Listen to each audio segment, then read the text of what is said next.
Hello students, आज की class में हम लोग त्रिभुज से संबंधित कुछ प्रमेय देखेंगे। तो ये जो आप देखने जा रहे हैं ये त्रिभुज का योग प्रमेय कहलाता है। त्रिभुज के कोणों का योग प्रमेय, कोणों का योग प्रमेय इसको हम लोग कह सकते हैं।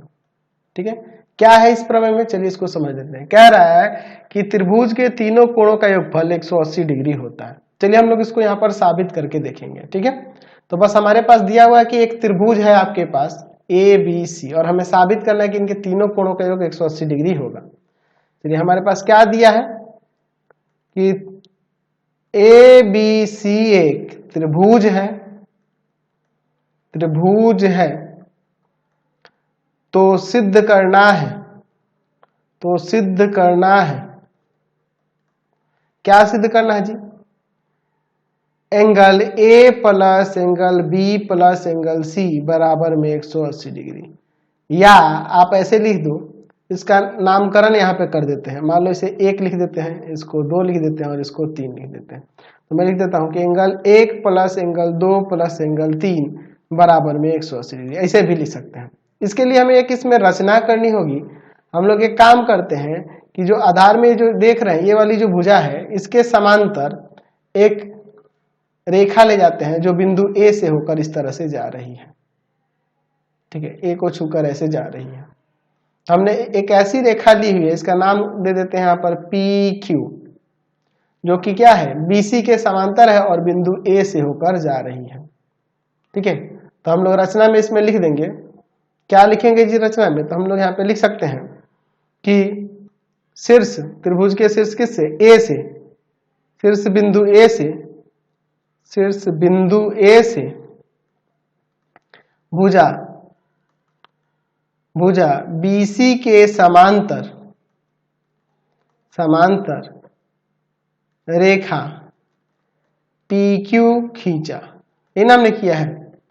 चलिए अब इसके बाद देखिए, हम लोग इसमें भी इसका नामकरण कर देंगे तो इजीली बन जाएगा। एंगल A4 और एंगल A5 ले लेते हैं, ऐसे लिख देने से इजीली बन जाएगा ना जी। चलिए अब इसका हम लोग प्रमाण देखते हैं।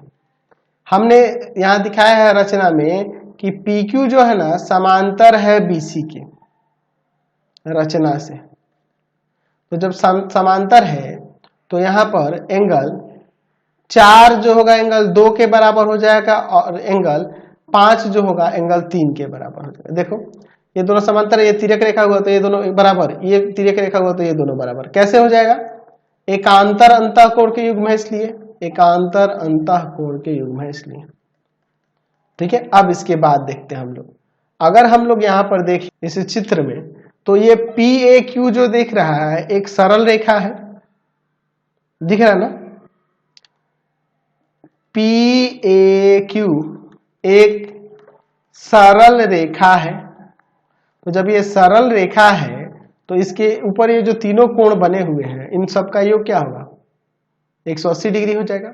यानी कि angle 4 plus angle 1 plus angle 5 बराबर में 180 डिग्री हो जाएगा। एंगल 4 जो है एंगल 2 के बराबर है और एंगल 5 जो है एंगल 3 के बराबर है। चाहो तो यहाँ पे लिख सकते हो कि चूंकि एंगल 4 एंगल 2 के बराबर है और एंगल 5 जो है एंगल 3 के बराबर, तो यहाँ पे हमने चेंज कर दिया और बराबर में जो है 180 इसको लिख देते हैं। तो अब इसे सजा देंगे तो angle 1 plus angle 2 plus angle 3 बराबर में 180 डिग्री नहीं हो जाएगा। यही ना हमें प्रमाणित करना था। या फिर आप इसको ऐसे भी लिख सकते हैं कि angle A plus angle B plus angle C जो होगा 180 डिग्री होगा। यानी कि त्रिभुज के तीनों कोणों का योग 180 डिग्री होता है। यहाँ पे हमने साबित करके दिखा दिया। और भी त्रिभुज से रिलेटेड कुछ प्रमेय हैं जो आपके बुक में अभी नहीं दिया है कहीं, तो इसलिए मैं उसको बता दे रहा हूँ अलग से। बहिष्कोण, बहिष्कोण प्रमेय, इसका यूज हम लोग किए थे पिछले एक्सरसाइज में। एक्सटीरियर एंगल, एक्सटीरियर एंगल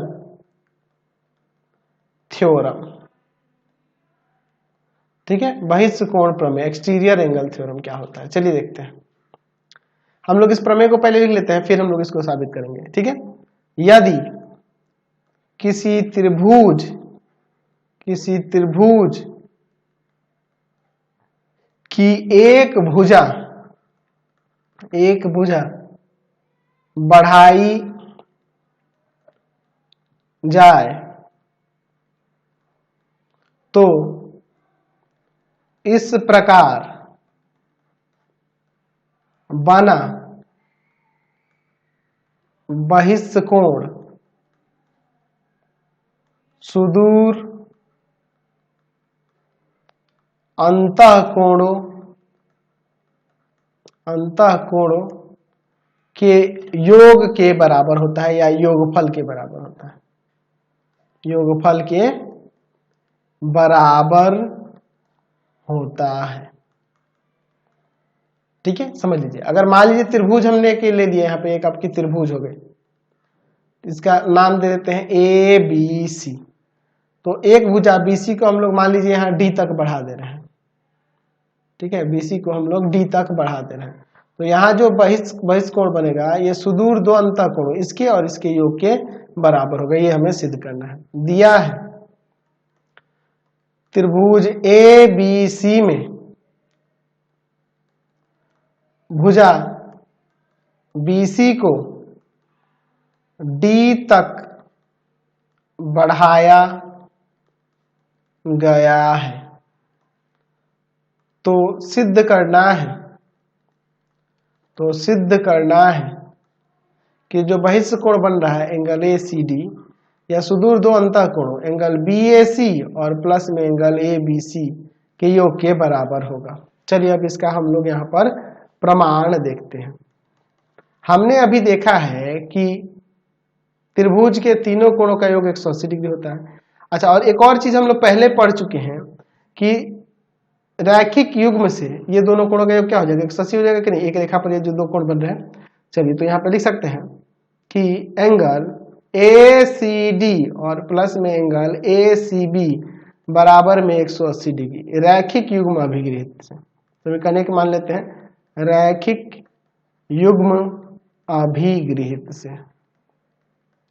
ठीक है, चलिए अब दूसरा देखते हैं। हम लोग अभी पढ़े हैं त्रिभुज के तीनों कोणों का योग 180 डिग्री होता है। तो angle B A C plus angle A B C और plus angle A C B बराबर में 180 डिग्री हो जाएगा। यहाँ पे लिख सकते हैं त्रिभुज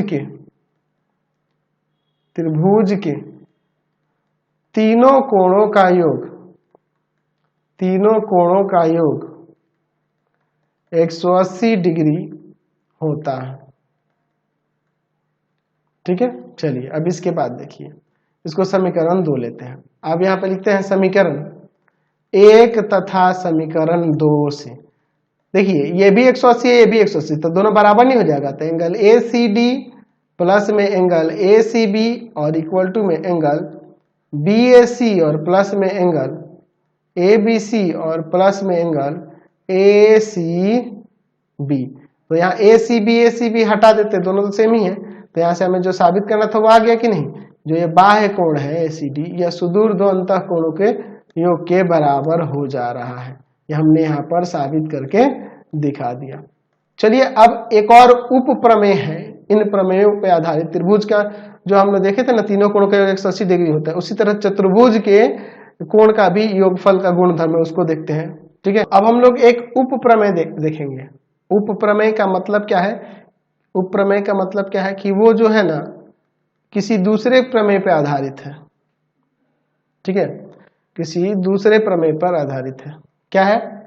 त्रिभुज के तीनों कोणों का योग 180 डिग्री होता है, उसी पे आधारित एक उप प्रमेय हम लोग देखने वाले हैं। चलिए देखिए क्या है। इस उप प्रमेय को कहते हैं चतुर्भुज का कोण योगफल प्रमेय। योगफल प्रमेय या फिर उप प्रमेय या गुणधर्म लिख सकते हैं। योगफल गुणधर्म, गुणधर्म प्रमेय नहीं लिखिए, गुणधर्म लिख देते हैं, या उप प्रमेय लिख सकते थे, कोई दिक्कत नहीं है। तो चलिए हम लोग देखते हैं।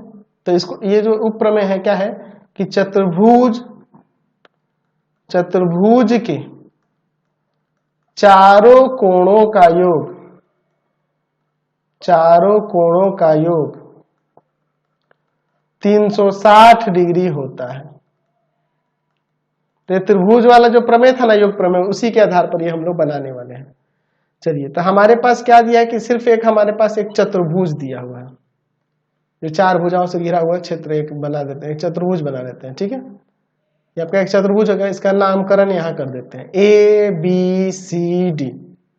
ठीक है, हमारे पास क्या दिया है कि ABCD एक चतुर्भुज है, चतुर्भुज है। तो सिद्ध करना है, तो सिद्ध करना है किनके सभी कोणों का योग, angle A plus angle B plus angle C plus angle D जो होगा 360 डिग्री होगा। इसमें हम लोग रचना करते हैं, कोई भी एक विकर्ण मिला देते हैं, लिख सकते हैं कि विकर्ण AC को मिलाया। ठीक है, हम लोग इस विकर्ण AC को यहां पर ऐसे मिला देते हैं, डॉटेड कर देते हैं क्योंकि ये हमारी रचना है। ठीक है, अब देखिए इसके बाद, चलिए अब इसके बाद देखते हैं। यहाँ पे हम लोग नामकरण कर देंगे तो और इजी हो जाएगा। अब 1 2 3 4 5 6। चलिए अब इसका हम लोग यहाँ प्रमाण देखते हैं। ठीक है, चलिए देखते हैं। त्रिभुज ABC में angle 1 plus angle 2 plus angle 3 बराबर में 180 डिग्री क्यों होगा? तो हम लोग जानते हैं कि त्रिभुज के तीनों कोणों का योग, तीनों कोणों का योग 180 डिग्री होता है, 180 डिग्री होता है इससे। अच्छा, इसको समीकरण 1 लेते हैं। उसी तरह से अब चलते हैं त्रिभुज ADC में angle 4 plus angle 5 plus angle 6 बराबर में 180 डिग्री। यहाँ पे भी त्रिभुज के तीनों कोणों का योग 180 डिग्री होता है, इसी कारण से हो रहा है। ये समीकरण 2, समीकरण 1 तथा समीकरण 2 को जोड़ने पर, इन दोनों को जोड़ लेते हैं। ठीक है, चलिए जोड़ने पर देखिए क्या होता है। Angle 1 plus angle 2 plus angle 3 plus angle 4 plus angle 5 plus angle 6 बराबर में 180 डिग्री और प्लस में 180 डिग्री। ठीक है, अब देखिए यहाँ पर 1 और 6 को साथ में रखेंगे चित्र के अनुसार, क्योंकि उन दोनों को मिला के ना एंगल 1 हो रहा है, A हो रहा है। चलिए एंगल 2 अकेले रखते हैं, एंगल 3 और 4 को मिला लेते हैं एक साथ, एंगल 5 अकेले रख देते हैं और बराबर में 360 हो जाएगा ना। तो देखो 1 और 6 मिलके एंगल A, ये एंगल 2 जो है एंगल B हो जाएगा, 3 और 4 मिलके हो जाएगा एंगल C, और ये एंगल 5 जो है D हो जाएगा। तो यहाँ पे लिख सकते हैं angle A plus angle B plus angle C plus angle D बराबर में 360 डिग्री। हमें यही ना प्रमाणित करना था कि चतुर्भुज के चारों कोणों का योग जो होता है वह 360 डिग्री होता है। हमने यहाँ पर प्रमाणित करके दिखा दिया, कोई दिक्कत नहीं है। तो आज की क्लास में इतना ही रहने देते हैं, नेक्स्ट वीडियो में आगे देखेंगे। आपको हमारे 3 चैनलों को सब्सक्राइब कर लेना होगा। पहला है path finder classes Chhapra, path finder classes Chhapra. दूसरा है आपके पास भारती भवन रविकांत सर, भारती भवन